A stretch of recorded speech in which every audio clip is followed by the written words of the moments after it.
برادران ملت اسلامیہ السلام علیکم ورحمۃ اللہ وبرکاتہ۔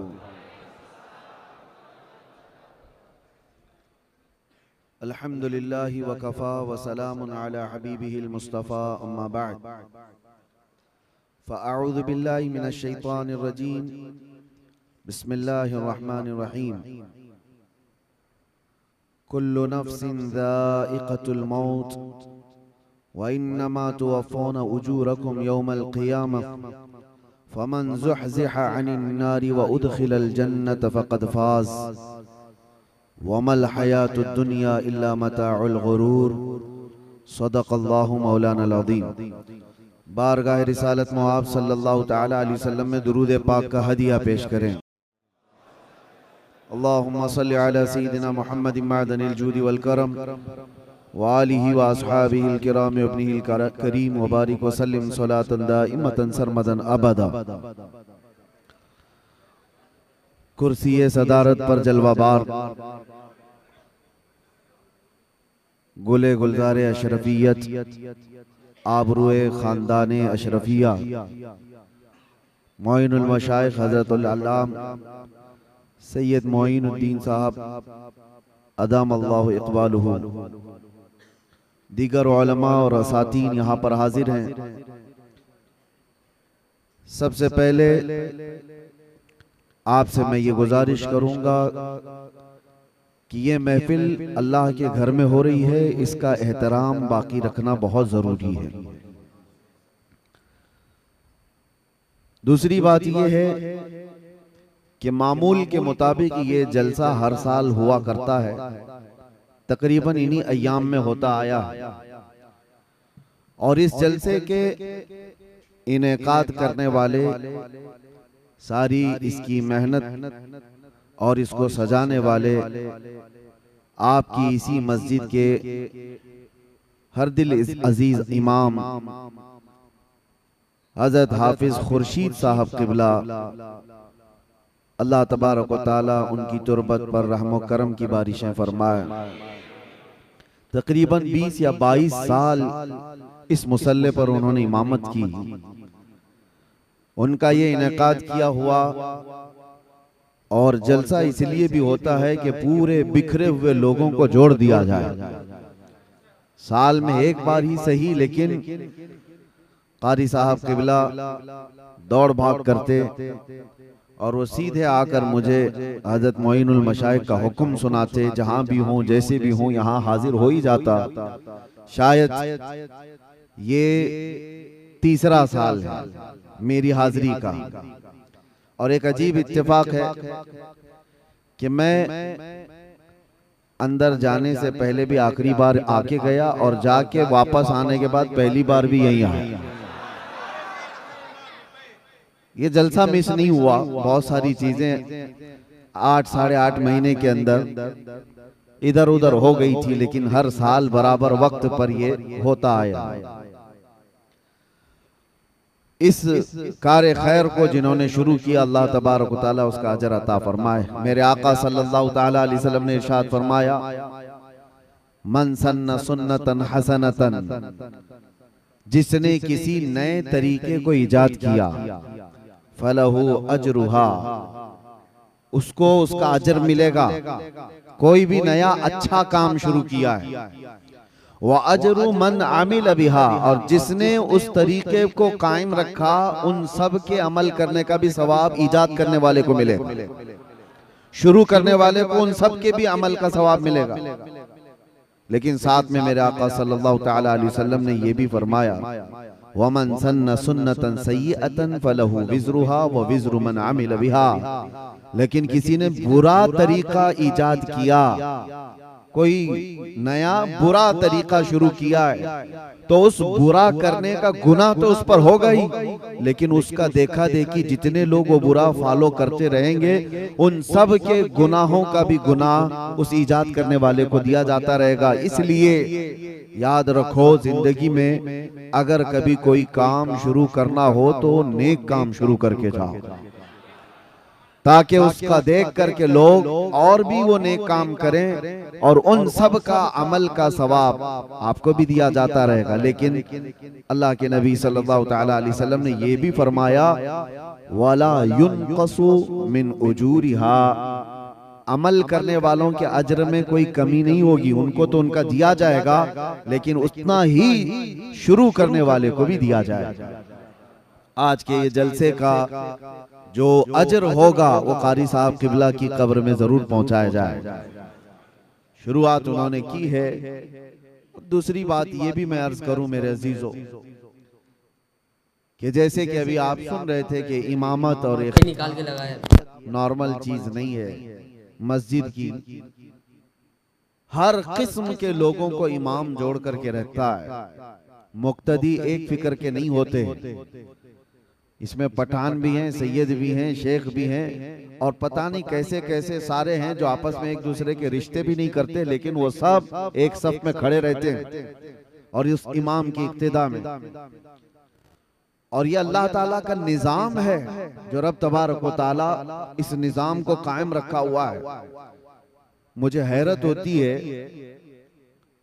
قاری صاحب یہاں نہیں رہتے تھے، کرلا میں ان کا گھر تھا، تقریباً 12 سال وہ وہاں سے آ کر فجر کی نماز پڑھایا کرتے تھے، تقریباً جہاں تک مجھے علم ہے سالوں تک کوئی صبح ٹرین کا سفر کر کے آئے اور فجر کی نماز پڑھائے۔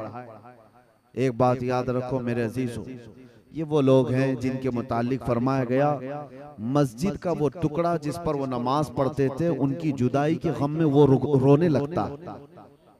جب کسی ایسے بندے کا انتقال ہوتا ہے جو مسجد کا پابند تھا تو فرمایا گیا مسجد کا مصلی اس کے جانے پر رویا کرتا ہے۔ زندگی ہو تو ایسی کہ زمین کے ٹکڑے بھی روئیں، ایسی زندگی نہ ہو کہ زمین کا ٹکڑا کیا پوری دنیا بھی یہ نہ کہنے لگ جائے کہ دھرتی کا بوجھ چلا گیا۔ ایسی زندگی تو نہ گزارو۔ عیاش زندگی جس نے گزاری اس سے تو ہر کوئی پریشان ہے، ماں باپ بھائی بہن رشتہ دار سارے لوگ پریشان، محلہ پریشان۔ اب میں آپ کے سامنے ایک بات یہ بھی بتا دوں، ہر ایک کو تو موت کا مزہ چکھنا ہے، آپ ہیں ہم ہیں سب تو اس دنیا سے جانے والے ہیں۔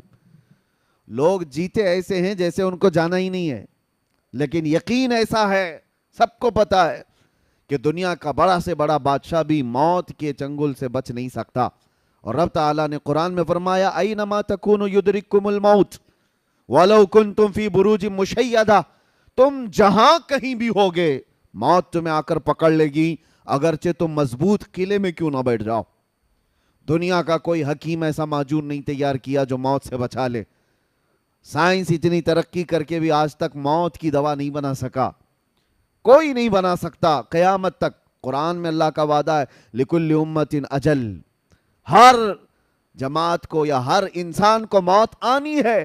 اذا جاء اجلهم فلا يستأخرون ساعة ولا يستقدمون، جب وہ اجل آ جائے، جب وہ وقت مقرر آ جائے تو اللہ تعالیٰ قرآن میں فرماتا ہے ایک سیکنڈ نہ پہلے آئے گی نہ بعد میں آئے گی، وہ وقت مقرر سب کا ہے۔ اچانک ہمارا بھی اعلان ہو جائے گا کہ دنیا سے چلے گئے، انتقال کر گئے، چند دنوں کے بعد پھر معمول پر سب لوگ آ جائیں گے، اور سب لوگ اپنے اپنے گھر بار میں اسی طرح۔ حضرت سفیان ثوری رضی اللہ تعالیٰ عنہ فرماتے ہیں لوگ جو ہے گھروں کو کہتے ہیں نا، قاری صاحب کے گھر والے، ظاہر سی بات ہے ان کے بچے بھی ہوں گے، کتنی بڑی آفت آئی ان کے گھر پر، اچانک باپ چلا گیا اور بچے یتیم ہو گئے، گھر کیسے چلے گا، بچیوں کو کون دیکھے گا، گھر والوں کی سوچتے ہیں، صحیح بات ہے، لیکن بزرگوں کا سوچنا کچھ اور ہی تھا۔ حضرت سفیان ثوری ایک جنازے میں تھے اور جنازہ جا رہا تھا، 8 سال کی بچی جنازے کے پیچھے تھی جس کے باپ کا انتقال ہوا تھا، وہ روئی جا رہی تھی ہمارے گھر پر کتنی بڑی مصیبت آئی، ہمارے باپ چلے گئے۔ حضرت سفیان ثوری نے اس بچی کو دیکھ کر جواب دیا بیٹی تمہارے گھر پر نہیں، جو تمہارے باپ پر موت والی جو مصیبت آئی ہے اس سے بڑھ کر کبھی کوئی آئی نہیں سکتی۔ موت یہ ایسی آزمائش اور ایسی مصیبت کہ اس سے بڑی کچھ نہیں، تم لوگوں کا کیا گھر والوں کا، کل پھر کھڑے ہو جاؤ گے، 2 دن کھانا نہیں بنے گا، 3 دن نہیں بنے گا، پھر کھاؤ گے۔ موت انسان کے لیے سب سے بڑی مصائب کی آزمائش کی، ایک ایسی بادشاہ کا نام ہے جس کے متعلق حضرت سفیان ثوری فرماتے ہیں کہ اپنے باپ سے پوچھو کہ کتنی بڑی مصیبت آئی، موت اس کو ہلکے میں مت لو، آسانی پہ مت لو۔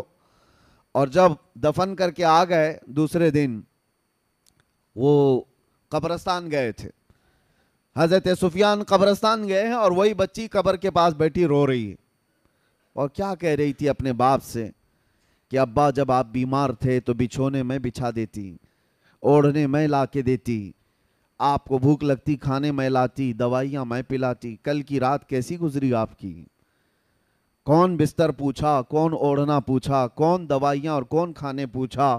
یہ اپنی بچی کے جذبات تھے جو اپنے باپ سے قبرستان میں قبر کے پاس بیٹھ کر کے وہ یوں مناجات کر رہی اپنے الفاظ سے۔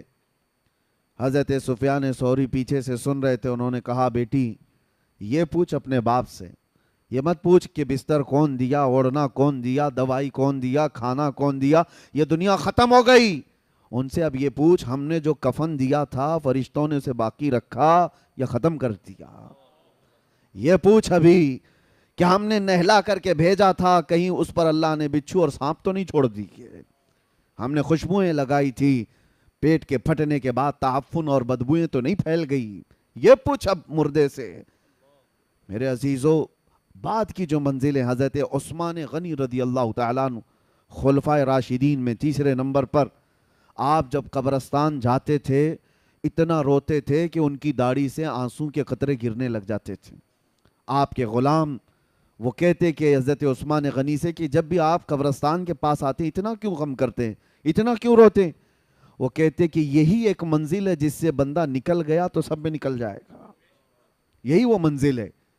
قبر کو آج لوگوں نے ہلکے میں لیا ہے، اور ممبئی والوں کا کیا ہے، 6 مہینے کے بعد قبریں کھج جاتی ہیں، تمہیں تو اور بڑی عبرت کی بات ہے، دیکھو نکلنے کے بعد کیسی ہڈیاں وہاں نکلتی ہیں۔ وہ وقت کے بڑے بڑے طاقتور سورما لوگ ہیں، بڑے بڑے پیسے والے لوگ ہیں، جو بڑی بڑی گاڑیوں میں گھومنے والے لوگ ہیں، جن کے گھٹنے سے لے کر ٹخنے تک کی ہڈیاں قبروں میں بکھری ملتی ہیں۔ جب جب قبروں سے مٹیاں نکالی جاتی ہیں، کیا آپ نہیں دیکھتے سوکھی کھوپڑیاں باہر آتی ہیں؟ وہ کس کی ہیں؟ وہ بھی اپنے وقت کے بڑے بڑے طاقتور لوگ تھے، عمدہ کپڑے پہننے والے لوگ، عمدہ گھروں میں رہنے والے لوگ، بہت بڑے بڑے محلات میں رہنے والے لوگ بھی تھے، ان کے جسم گلا دیے گئے، سب ختم ہو گیا۔ رسول کریم صلی اللہ تعالیٰ علیہ وسلم نے حضرت ابو ہریرہ کو دکھا کر کے فرمایا تھا، ایک گڑھے کے پاس جہاں مردوں کی بہت ساری ہڈیاں پڑی تھیں، میرے آقا صلی اللہ علیہ وسلم نے فرمایا کہ ابو ہریرہ جانتے ہو یہ وہ لوگ ہیں جو عمدہ سواریوں پر سواری کیا کرتے تھے، بہت عمدہ لباس میں گھوما کرتے اور ان کے کھانے بڑے عمدہ تھے، لیکن آج یہ تعفن کا شکار ہیں، کیڑوں کی غذا بنا دیے گئے۔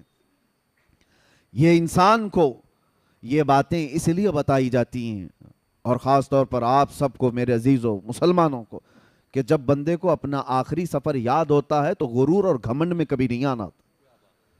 جب اپنے انجام معلوم ہوتے ہیں تو کسی سے کیا لڑائیاں جھگڑے، جا کر کے دیکھو وہ قبرستانوں میں جن کے 40 سال سے باتیں بند تھی، اب تو وہ قریب میں پڑے ہوئے ہیں ایک دوسرے کے، وہاں کوئی جھگڑے نہیں ہیں، کسی کی آواز نہیں آتی قبروں کے پاس، یہاں پڑوسیوں کے روز جھگڑوں کی آوازیں ہیں۔ یہ اندازہ کر لو کہ جانے کے بعد خاموش سالوں نہیں صدیوں تک شاید سونا پڑ جائے۔